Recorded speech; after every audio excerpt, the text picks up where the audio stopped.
ಕ್ಷೇತ್ರದಲ್ಲಿ ಮಾದಕ ವಸ್ತುಗಳ ಜಾಲದ ವಿರುದ್ಧ ಬೆಂಗಳೂರು ಪೊಲೀಸರು ಮತ್ತೊಮ್ಮೆ ಭರ್ಜರಿ ಕಾರ್ಯಾಚರಣೆ ನಡೆಸಿದ್ದಾರೆ. ಸಿಸಿಬಿ ಸೇರಿದಂತೆ ಚಾಮರಾಜಪೇಟೆ, ಕೋರಮಂಗಲ, ಬಾಣಸವಾಡಿ, ವೈಟ್ಫೀಲ್ಡ್, ಮಲ್ಲೇಶ್ವರಂ ಹಾಗೂ ಪುಲಿಕೇಶಿನಗರ ಪೊಲೀಸ್ ಠಾಣೆಗಳ ವ್ಯಾಪ್ತಿಯಲ್ಲಿ ನಡೆಸಿದ ಪ್ರತ್ಯೇಕ ಕಾರ್ಯಾಚರಣೆಗಳಲ್ಲಿ ಭಾರೀ ಪ್ರಮಾಣದ ನಿಷೇಧಿತ ಮಾದಕ ವಸ್ತುಗಳನ್ನು ವಶಪಡಿಸಿಕೊಳ್ಳಲಾಗಿದೆ.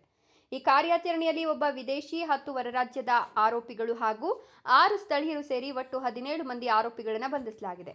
ವಶಪಡಿಸಿಕೊಂಡ ವಸ್ತುಗಳು 13 KG 165 gram MDMA, 181.3 gram cocaine, 157 gram heroin, 59 KG 322 gram ganja, 7 KG ಅಫೀಮು, 225 ಗ್ರಾಂ ಮೆಫೆಡ್ರೋನ್, 6 ಮೊಬೈಲ್ ಫೋನ್ಗಳು, 1 ಕಾರು, 1 ದ್ವಿಚಕ್ರ ವಾಹನ. ವಶಪಡಿಸಿಕೊಂಡ ವಸ್ತುಗಳ ಒಟ್ಟು ಮೌಲ್ಯ 15.29 ಕೋಟಿಯಾಗಿದ್ದು, ಇದರ ಮೌಲ್ಯ ಸುಮಾರು 30.58 ಕೋಟಿ ಅಂತ ಪೊಲೀಸರು ತಿಳಿಸಿದ್ದಾರೆ.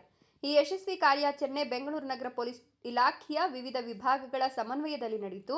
ಅಪರಾಧ 2 ವಿಭಾಗದ ಉಪ ಪೊಲೀಸ್ ಆಯುಕ್ತ ರಾಜಾ ಇಮಾಮ್ ಖಾಸಿಂ ಪಿ, ಪಶ್ಚಿಮ ವಿಭಾಗದ ಡಿಸಿಪಿ ಯತೀಶ್ ಎನ್, ಐಪಿಎಸ್, ಆಗ್ನೇಯ ವಿಭಾಗದ DCP Mohammed Sujeet MS, IPS, ಪೂರ್ವ ವಿಭಾಗದ DCP doctor Vikram Amate, IPS, Whitefield ವಿಭಾಗದ ಡಿಸಿಪಿ ಸೈದುಲ್ಲಾ ಅಡಾವತ್, ಐಪಿಎಸ್ ಹಾಗೂ ಉತ್ತರ ವಿಭಾಗದ ಡಿಸಿಪಿ ಬಿಎಸ್ ನೇಮೇಗೌಡ, ಐಪಿಎಸ್ ಅವರ ಮಾರ್ಗದರ್ಶನದಲ್ಲಿ ಕಾರ್ಯಾಚರಣೆ ಕೈಗೊಳ್ಳಲಾಯಿತು. ಸಂಬಂಧಿತ ಉಪವಿಭಾಗಗಳ ಸಹಾಯಕ ಪೊಲೀಸ್ ಆಯುಕ್ತರ ನೇತೃತ್ವದಲ್ಲಿ ಸಿಸಿಬಿ, ಚಾಮರಾಜಪೇಟೆ, ಕೋರಮಂಗಲ, ಬಾಣಸವಾಡಿ, ವೈಟ್ಫೀಲ್ಡ್, ಮಲ್ಲೇಶ್ವರಂ ಹಾಗೂ ಪುಲಿಕೇಶಿನಗರ ಪೊಲೀಸ್ ಠಾಣೆಗಳ ಇನ್ಸ್ಪೆಕ್ಟರ್ಗಳು ಮತ್ತು ಅಧಿಕಾರಿಗಳು, ಸಿಬ್ಬಂದಿಯನ್ನು ಒಳಗೊಂಡ ವಿಶೇಷ ತಂಡಗಳು ನಿಖರ ಮಾಹಿತಿ ಆಧರಿಸಿ ಕಾರ್ಯಾಚರಣೆ ನಡೆಸಿ ಮಾದಕ ವಸ್ತುಗಳ ಜಾಲವನ್ನು ಭೇದಿಸುವುದರೊಂದಿಗೆ 17 ಆರೋಪಿಗಳನ್ನು ಬಂಧಿಸುವಲ್ಲಿ ಯಶಸ್ಸನ್ನು